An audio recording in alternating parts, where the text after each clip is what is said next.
Inquisitor. You have done much, but have you the stomach for the Quizquisition? As a big Dragon Age Origins fan, clocking easily over 200 hours at least, I found Dragon Age 2 to be a disappointment. Although I did not think it was a bad game in its own right, it was a poor sequel with plenty of flaws. Going into Dragon Age Inquisition, I initially hoped to see a strong, faithful sequel to Dragon Age Origins. Well, it isn't quite that faithful. Dragon Age Inquisition, in fact, takes the series in a number of drastically different directions and makes fundamental changes. But, as it turns out, those new directions work very well. And as I spent more and more time on this vast RPG, I just wanted more of Dragon Age Inquisition. Having spent over 150 hours, here's my spoiler-free review of Dragon Age Inquisition. Any significant story elements that will be explicitly revealed in this review should all be from the very beginning of the game. They're only corpses possessed by spirits. Dragon Age Inquisition starts off, well, with a bang, as the peace conclave between the warring Templars and mages gets destroyed, and a giant rift called the Breach appears in the sky. You are seemingly the only survivor of this explosion, and more importantly, you carry with you a mark of unknown origin that allows you to close these various demon-spawning rifts that are now appearing all across the world of Thedas. The entire game then revolves around solving this mystery as you are put in a leadership position over the newly formed Inquisition. But before any of this happens, you will first have to design your own character. In Inquisition, you can play the familiar races, humans, dwarves, and elves, and you can now also play as a Qunari. Once more, you can play as a mage, a warrior, or a rogue, and you can then also import the choices you may have made in the previous titles, now easily accessible and adjusted with the Dragon Age Keep, a handy tool that quickly allows you to set up a significantly different Dragon Age universe, and is a great way to increase the replay value of the game. The character creator itself is also excellent and quite advanced. Although you can't change the body shape of your character, it does allow you to pick, say, the inside and outside iris colors, or allows you to position your scars horizontally and vertically. It has a great amount of detail and is easily the best of the series. This time, there are no origin stories to pick from. Every race has their own incredibly small background story, and unlike in Dragon Age Origins, you do not play through a race-specific intro. This, however, does not trivialize your race into nothing but an appearance choice.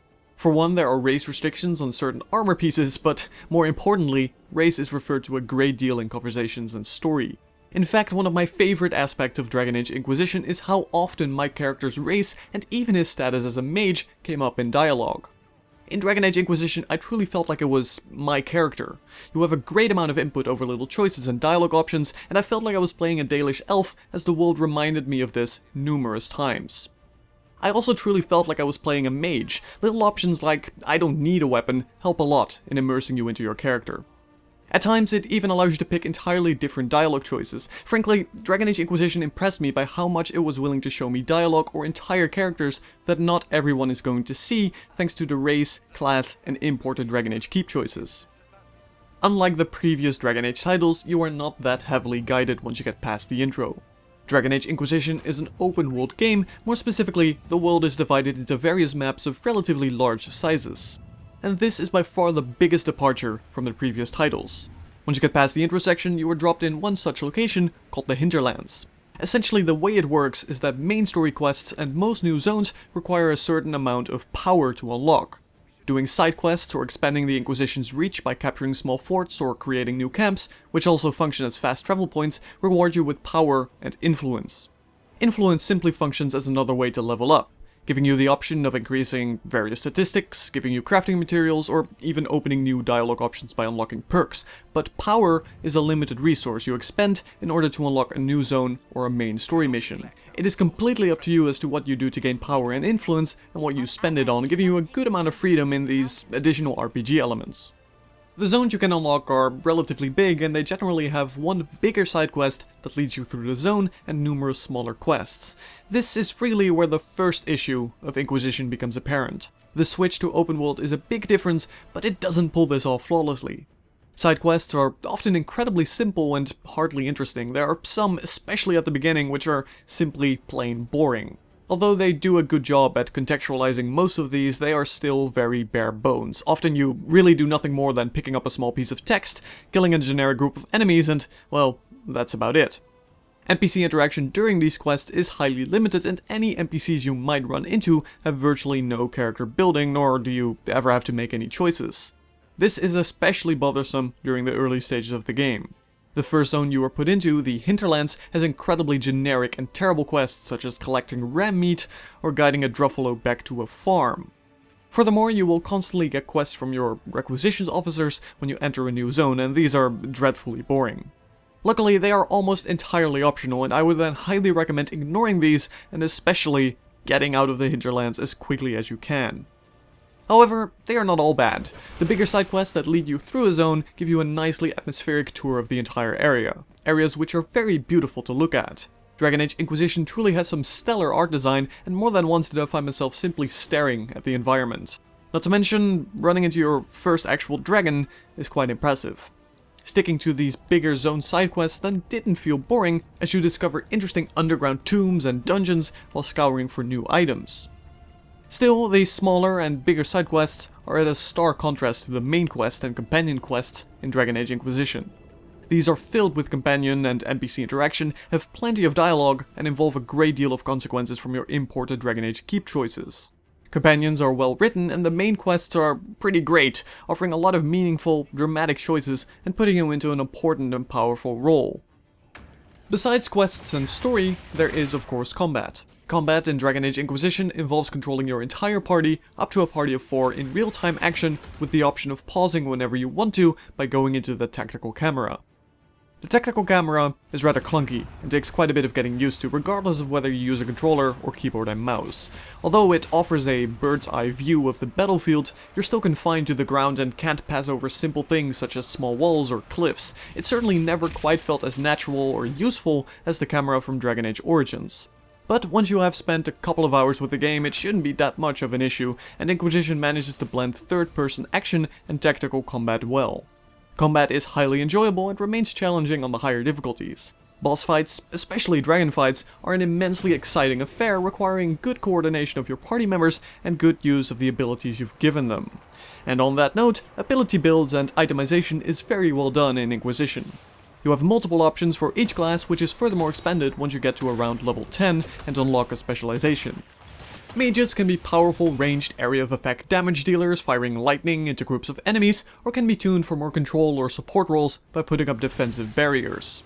Warriors can fulfill the role of a tank, or can turn into powerful two-handed threats, and rogues have the option of expanding their close-up and personal dagger style, or instead opting for a long-range archery build. Items are, of course, dropped by enemies, but you can also craft powerful ones yourself. Every plant or mineral you encounter is actually useful at some point in the game, and crafting then works well and is rewarding. Weapons and armor have a good amount of variety, even offering different weapon styles, such as the 2 different types of daggers that have entirely different animations and deal damage in a different way. Therefore, combat and building your character for combat is very enjoyable in Inquisition, and virtually every combat role has seen improvements. Though if you were a fan of creating healers, I'm sorry to say those are no longer available.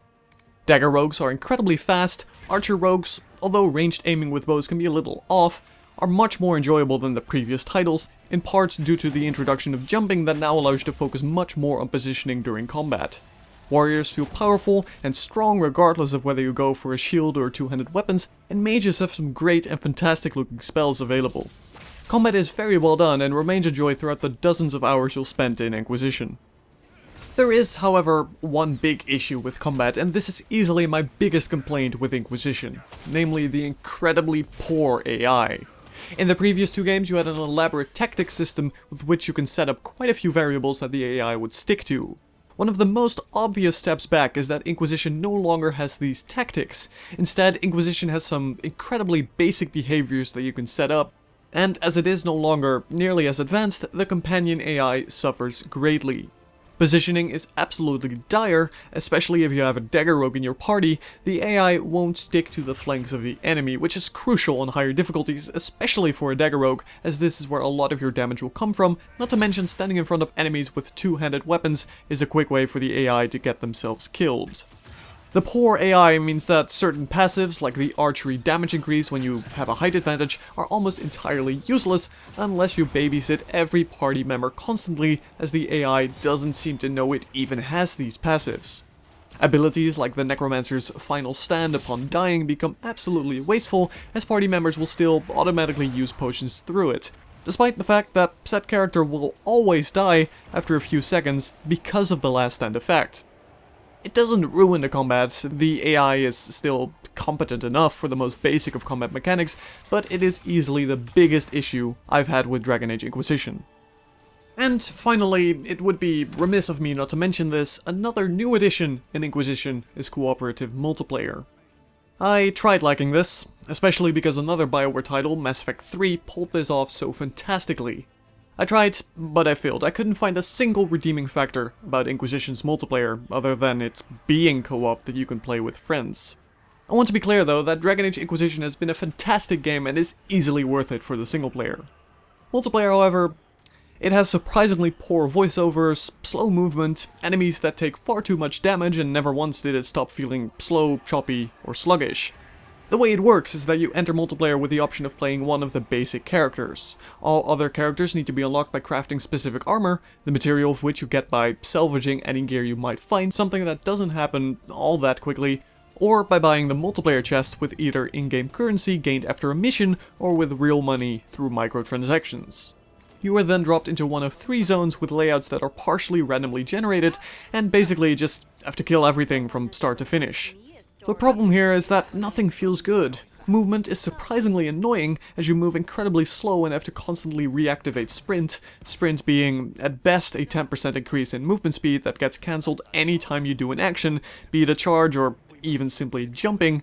Combat is basically the action combat from single player, but then limited to 4 abilities and 1 character only, and there is virtually no room for quick reactions. It simply all moves too slowly and is too clunky, nor is there much strategic input as you are so highly limited in what you can do. Essentially, it's an incredibly poor version of single player's combat put in a highly repetitive environment with 0 story input. All in all though, Dragon Age Inquisition is easily one of the best RPGs I've played in a while. Every single main quest or companion quest impressed me. A lot of the side quests are rather poor, yes, but if you realize you hardly ever actually need to do them, and only select those that give you a nice, atmospheric tour of the excellent areas that you are in, it'll be a highly enjoyable game.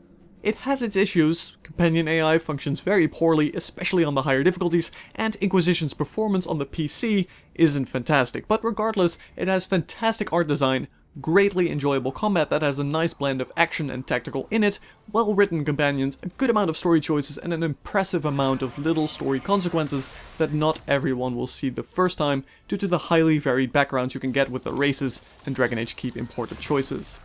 I've spent over 150 hours, about 70 to 80 hours into my main thorough playthrough, and the vast majority of that was highly enjoyable.